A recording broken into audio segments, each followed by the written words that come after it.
अभी मेरठ में जो घटना घटी, उस घटना में एक चीज अच्छी थी कि उस लड़की की मां अपनी ही बेटी के सपोर्ट पर नहीं थी कि मेरी बेटी है तो क्या हुआ, पर गलत तो इसने किया है ना।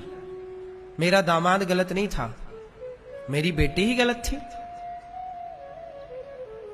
ऐसी मां कहां है अब, कम है, जो गलत को गलत कह दे। उसकी मां अति वंदनीय है कि कम से कम उसने गलत को गलत कहा। नहीं, वो भी कहने लगती नहीं मेरी बेटी तो गलत हो ही नहीं सकती। यही है धर्म। साथ देना बुरा नहीं है मेरी मां, साथ दीजिए अपने बेटे का, लेकिन बेटे का साथ तब दीजिए जब वो सही है। गलत है तो बेटे का साथ भी मत दीजिए। धृतराष्ट्र ने यही तो किया कि धृतराष्ट्र का बेटा गलत था। दुर्योधन, जो बेटा भरी सभा में किसी महिला के कपड़ा उतारे, वो बेटा सही कैसे हो सकता है? गलत था ना। पर धृतराष्ट्र ने उस गलत पुत्र का साथ दिया कि नहीं?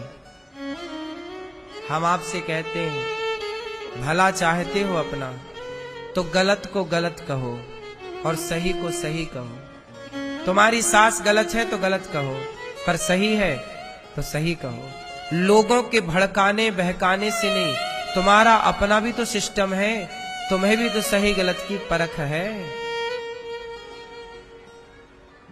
कोई सही कह रहा है तो आप मान रहे हो सही है, कोई गलत कह रहा है तो आप मान रहे हैं गलत है। कैकेयी माता को मंथरा ने भड़का दिया, तो क्या कैकेयी का अपना खुद का नॉलेज नहीं था, खुद का ज्ञान नहीं था, खुद का भला बुरा नहीं दिख रहा था? हित अनहित पशु पक्षी जाने, भला बुरा अपना तो पशु पक्षी भी जानते हैं। कुल मिलाकर ये सारी सीख आपके लिए है। आजकल क्या होता है, आज हर घर में ये समस्याएं हैं। सही बेटे को बाप गलत कहता है और गलत बेटे को बाप सही कहता है। केवल बेटे ही गलत है ना मेरी माँ, इस कलयुग के माता पिता भी गलत हैं। बहुत सारे माता पिता को मैंने गलत करते देखा है। जो बेटा सही है, धर्म से चल रहा है, न्याय से चल रहा है, उस बेटे को माता पिता गलत कहते हैं, और जो गलत कर रहा है उसको माता पिता सही कहते हैं और उसका पक्ष लेते हैं, और जो सही पे है उसका विरोध करते हैं। हाँ या ना? पहले केवल धृतराष्ट्र अंधे थे, आज समाज अंधी ही हो गई है मेरी मां। तब एक अंधा था, अब तो लगभग सभी अंधे हैं। आपको क्या लगता है आपकी दो आंखें हैं? नहीं।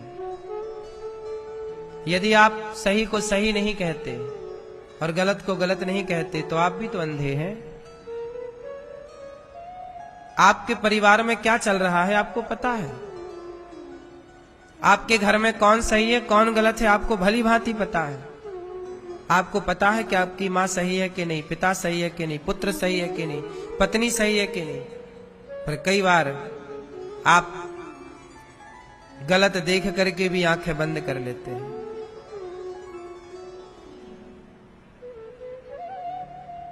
तो बताओ, गलत देख के भी तो आंखें बंद धृतराष्ट्र ने कर ही ली ना। तो जो गलत देख करके भी आंखें बंद कर ले वो तो धृतराष्ट्र है ना, अंधे हैं आंख वाला।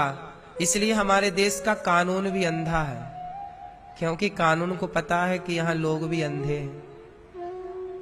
तो अंधों के लिए कानून कैसा? लोग आंख वाले होते तो कानून भी आंख वाला होता। लोग ही अंधे हैं तो कानून भी अंधा है। अंधों का न्याय कौन करेगा? अंधा। अंधों का न्याय कौन करेगा? अंधा। देखो ना, भरत जी को क्या जरूरत थी कैकेयी का विरोध करने की? भरत जी को तो बनी बनाई थाली मिल रही थी, पर नहीं, मेरी मां भी गलत है तो मैं मां को गलत कहूंगा। मेरी मां गलत है तो मैं मां को भी गलत। हिम्मत होनी चाहिए गलत को गलत कहने की। पुत्र गलत है तो गलत को गलत कहूंगा। पिता गलत है, प्रहलाद जी ने कहा पिताजी आप गलत हैं। हिरण्यकश्यप को कहा कि आप गलत हैं। और आजकल क्या है, बलात्कार करने वाले बेटे को भी उसकी मां कहती है कि इसे फांसी ना हो। ठीक है, आप मां हो, हर मां चाहेगी कि मेरा बेटा को दंड ना मिले, लेकिन तुम जानती हो ना कि ये गलत है, तो पक्ष क्यों ले रही हो? अभी मेरठ में जो घटना घटी, उस घटना में एक चीज अच्छी थी कि उस लड़की की मां अपनी ही बेटी के सपोर्ट पर नहीं थी कि मेरी बेटी है तो क्या हुआ, पर गलत तो उसने किया है ना। मेरा दामाद गलत नहीं था, मेरी बेटी ही गलत थी। ऐसी मां कहां है अब? कम है जो गलत को गलत कह दे। उसकी मां अति वंदनीय है कि कम से कम उसने गलत को गलत कहा। नहीं, वो भी कहने लगती नहीं मेरी बेटी तो गलत हो ही नहीं सकती।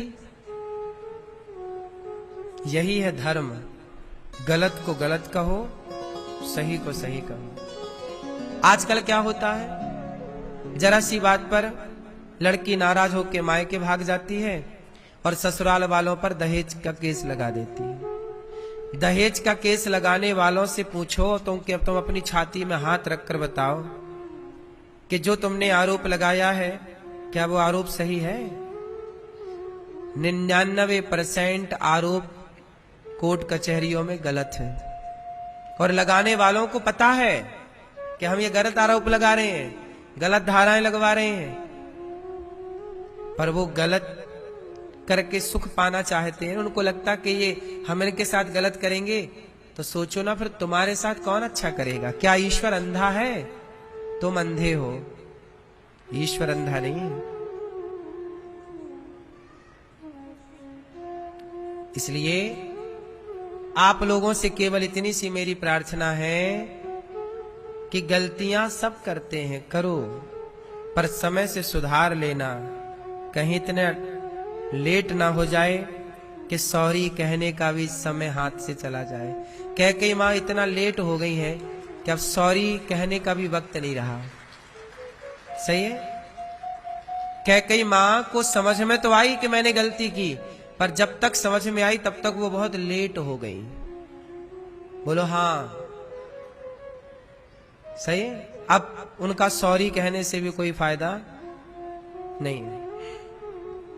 पर धन्य है भरत जी, यहां पर आपको एक बात समझना है कि सामने वाला कितना भी कठोर हो, दुष्ट हो, गलत हो, कई मां कितनी गलत है, परंतु राम जी ने क्या उनके साथ गलत व्यवहार किया? आप कठोर हैं, आप गलत व्यवहार हमारे साथ कर रहे हैं, पर हम आपके साथ गलत व्यवहार नहीं करेंगे। यदि कैकई की तरह राम जी भी बिहेव करने लग जाते कैकई मां से, तो फिर कैकई में और राम में अंतर ही क्या रह जाता? जरूरी नहीं है कि सामने वाले की तरह ही हम व्यवहार करें। हम अपना स्वभाव ना बदलें, हम अपने संस्कारों को ना भुलाएं। आप हमें गाली दे रहे हैं, इसका मतलब ये नहीं कि हम भी आपको गाली देने लग जाएं। आप हमें गाली दे रहे हैं, ये आपके संस्कार हैं, और हम जो रिप्लाई आपको करेंगे वो हमारे संस्कारों का परिचय होगा। तो ये तो अपने अपने संस्कार की बात है। हम कुत्तों के बगल से गुजरेंगे तो कुत्ते तो देखकर हमें भौंकेंगे ही ना। बोलो हाँ। तो हम कुत्तों को कहां समझाते फिरें कि भाई साहब तुम हमें देख के क्यों भौंक रहे हो? उनका स्वभाव ही भौंकना है। समझदारी तो हमारी है कि हम चुपचाप वहां से चलें। क्या कुत्तों के मुंह लगे, ऐसे आप भी सबके मुंह मत लगा करो। कैकेयी माता बहुत पछता रही है, बहुत ज्यादा, चित्रकूट में। तभी सभा लगी, दूसरा दिन हुआ, जनक जी आए, सीता मैया के पिता भी वहां चित्रकूट में पधारे।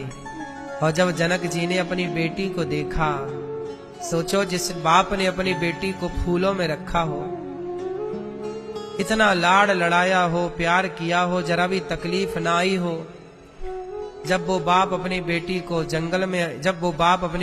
जंगल में देखे, सीता मैया के बाल ना जटा बन गए हैं, जटा समझ रहे, जटा बन गए हैं, सूख गई हैं। क्या पेट भर खाने को मिलता होगा, जंगल में कौन देता है, कंद मूल फल खाकर गुजारा है। कपड़े भी नहीं है, कोई झोला लेके थोड़ी राम जी निकले थे, मंथरा ने सारा छुड़ा लिया था, बोले कुछ नहीं लेके जाओगी, जो शरीर में है बस उतना, चलो, ऐसे निकाला था। और कैकेयी तब मुस्कुरा रही थी, अब रो रही है। एक भी झोला लेके नहीं आए, एक जोड़ी कपड़ा लेकर भी नहीं आए थे, वही कपड़ा था, उसी को पहन के नहाना था, उसी को सुखाकर फिर से पहनना था। ऐसा 14 साल गुजरा है राम जी का, एक ही कपड़ा, वो कपड़ा भी मैला हो गया है, गंदा हो गया है। जनक जी ने जब देखा सीता मैया को तो जनक जी रो पड़े। एक बाप अपनी बेटी को तकलीफ में कहां देखता है, लेकिन देखो जनक जी चाहते तो कह देते कि सीता जी चलो बेटा, तुम्हारा थोड़ी वनवास हुआ है। आज के लोगों की तरह होता कोई लड़की का बाप तो लड़ने लग जाता कि तुमने हमारी बेटी को इतना कष्ट दिया, इतना दुख दिया। पर धन्य है जनक जी, और धन्य है सीता मैया कि सीता मैया ने अपने पति का साथ नहीं छोड़ा। एक नारी का परम धर्म यही है कि पति चाहे महलों में रहे, पति चाहे जंगल में रहे, पर पत्नी सदा उसका साया बन करके साथ दे, पत्नी सदा साथ दे। जनक जी बैठे हैं, सभा लगी, प्रस्ताव रखा गया। भरत जी ने कहा प्रभु आप वनवास से अयोध्या चलिए, मैं आपका भाई भरत आपका बचा हुआ 14 साल मैं भोगूंगा, और मैं 14 नहीं, मैं लौटूंगा ही नहीं। भरत जी ने कहा मैं सदा के लिए वनवास में रहूंगा। भरत जी ये क्यों कह रहे हैं कि मैं सदा के लिए वनवास में रहूंगा? भरत जी ये कहते हैं ना कि मैं 14 साल वनवास में रहूंगा, आप मेरी जगह आप चलो, आपकी जगह मैं रहता हूं। भरत जी को डर लगा कि कहीं मैं चला गया और कहीं मेरी माता के भीतर फिर से पाप ना जाग जाए, कहीं वो फिर से ना वनवास भेजने की प्लानिंग कर ले, इसलिए मैं सदा वनवास में रहूंगा, मैं जाऊंगा ही नहीं। तो मेरी मां फिर राजा किससे बनाना चाहेगी? इसलिए भरत जी कह रहे हैं प्रभु आप अयोध्या चलो। राम जी बोले भरत ये बताओ, पिताजी की मृत्यु हो चुकी है, तुम ही बताओ भैया भरत, मरे हुए बाप को, मरे हुए पिता के वचनों को त्याग देना क्या धर्म है? मेरे पिताजी कहेंगे कि वाह राम, मैं मर गया तो तुम वनवास छोड़ के अयोध्या आ गए। क्या कहेंगे मेरे पिता? क्या होगा रघुकुल की रीति का? रघुकुल रीति सदा चली आई। भैया भरत, जब अयोध्या का राजा, अयोध्या का राम जब अपने वचन का पालन नहीं करेगा तो इस आने वाले युगों में भला कौन व्यक्ति अपने वचन का पालन करेगा भैया? इसलिए ये धरती किस पर टिकी है? वचन पर। किस पर टिकी है? वचन पर। इसलिए कहता हूं किसी को वचन मत दिया करो, जल्दबाजी में कोई निर्णय मत लिया करो, जल्दबाजी में कोई डिसीजन ना हो। कोई निर्णय ना हो